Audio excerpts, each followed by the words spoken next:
Muy buenos días, amigos de Teleopina. Qué placer para mí contar con la presencia de todos ustedes en este programa que está justamente en el día de hoy estrenando decoración navideña, porque ya los tiempos han llegado en el que debemos agradecer a Dios por un año que está casi a punto de terminar y pedir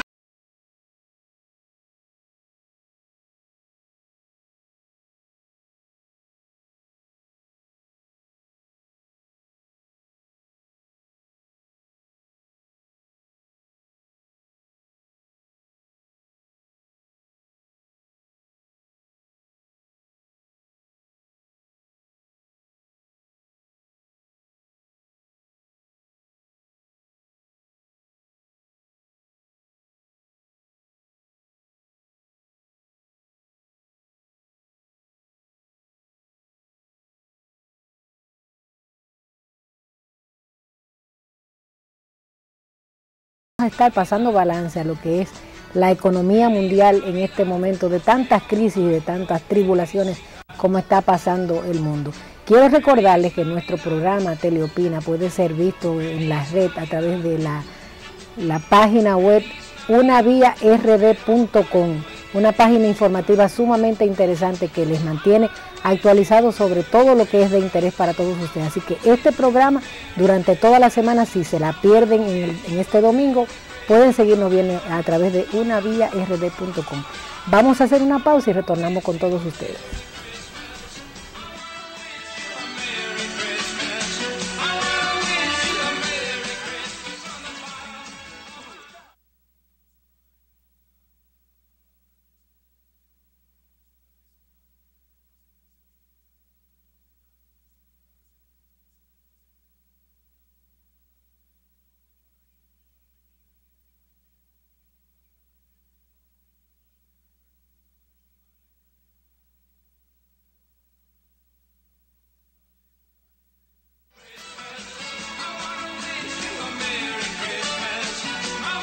Bien, para mí es un placer contar con nuestro programa, con la presencia del licenciado Daris Javier, quien es un destacado economista de República Dominicana, vinculado durante largos años a la banca, al sistema de la banca nacional, y además dirigente político del Partido de la Liberación Dominicana. Así que con él vamos a estar conversando sobre temáticas muy interesantes. ¿Cómo estás, Daris? Muy bien, Dania.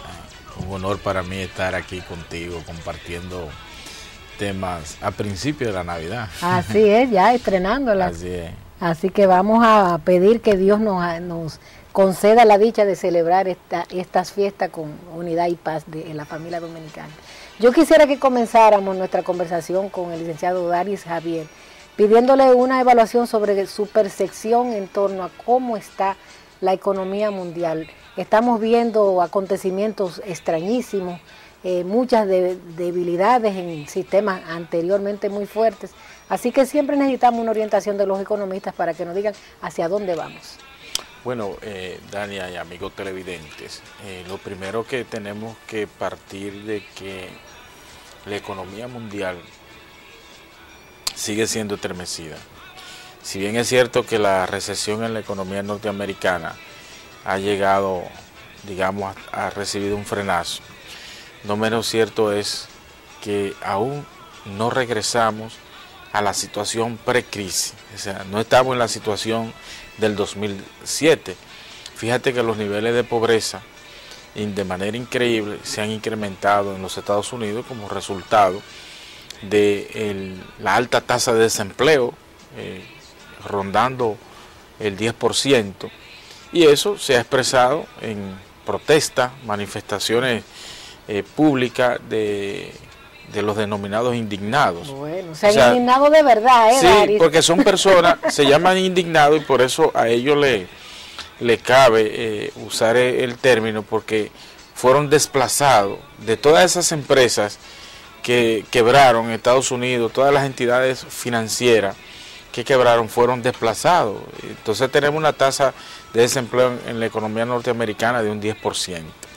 Y por el otro extremo, tú tienes una situación preocupante que está en la economía europea como resultado de la situación que está transitando Grecia. Es decir, que Grecia está en una situación económica muy preocupante. Fíjate que el gobierno de Grecia tuvo que incrementar la edad para los jubilados, recortar la nómina pública, eliminar los subsidios e incrementar los impuestos. Y eso te explica el porqué de esa efervescencia que ha ocurrido y ha llevado al gobierno de Georgios Papadopoulos a una situación extremadamente incómoda. Entonces ahí viene la intervención de Francia y de Alemania, y tú te preguntas por qué Francia y Alemania tienen que intervenir en un problema de Grecia. El problema es que la mayoría de las deudas de Grecia son proporcionadas por entidades financieras de Francia y de Alemania, y en una proporción importante de Italia. Entonces, si Grecia quiebra, la situación financiera de las entidades francesas y alemanas en Grecia, entonces se deteriora. Y entonces es lo que ha dicho el presidente Nicolás Sarkozy y Angela Merkel, en el sentido de que esa situación está poniendo en riesgo la estabilidad del euro. Y el gobierno entonces ha pedido un plebiscito para si se acepta o no ayuda del Instituto Financiero Internacional y del Fondo Monetario Internacional y del Fondo de Recuperación Financiera Europea. Entonces fíjate cómo se nos complica eso, y de repente tú te preguntas, bueno, pero ¿por qué nosotros en República Dominicana preocuparnos por Grecia?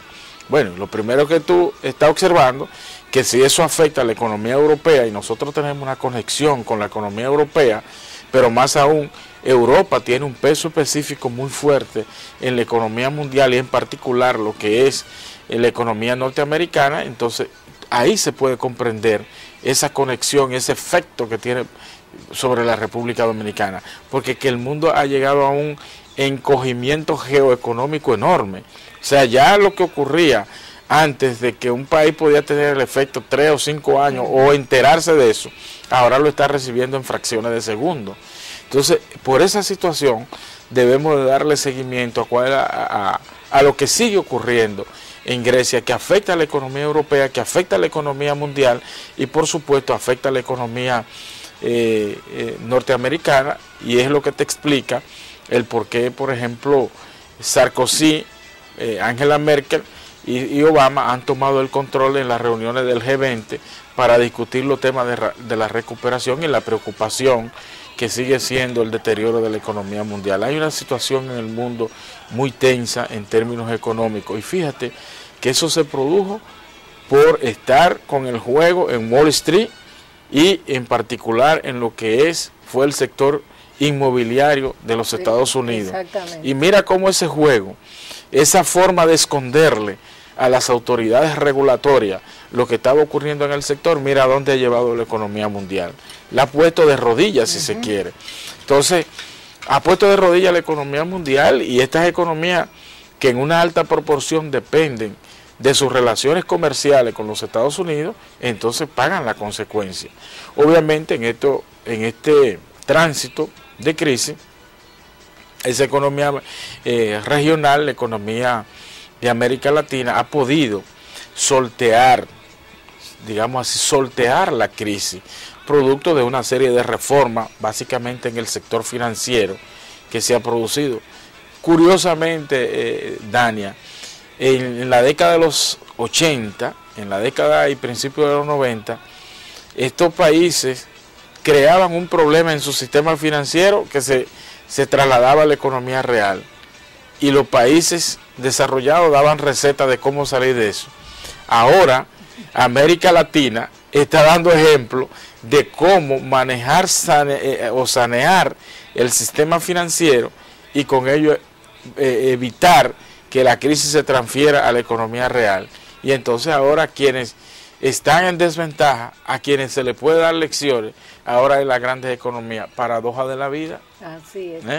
Y nosotros, Daris, miramos la crisis desde lejos como si nunca nos fuera a llegar. ¿Qué actitud debe utilizar el dominicano para enfrentar toda esa realidad que está afectando a otros países? Mira, yo pienso que hay dos factores que explican el por qué la gente aquí no lo puede estar, o sea, lo ve como que si no ocurre nada. Ajá. Uno es que el sector financiero dominicano está muy fuerte, en un sector financiero, digamos que está saneado. Del 2005 para acá, tú puedes decir que el sistema financiero está capitalizado. Entonces, una crisis bancaria puede distorsionar la economía en sentido general. La economía puede entrar en crisis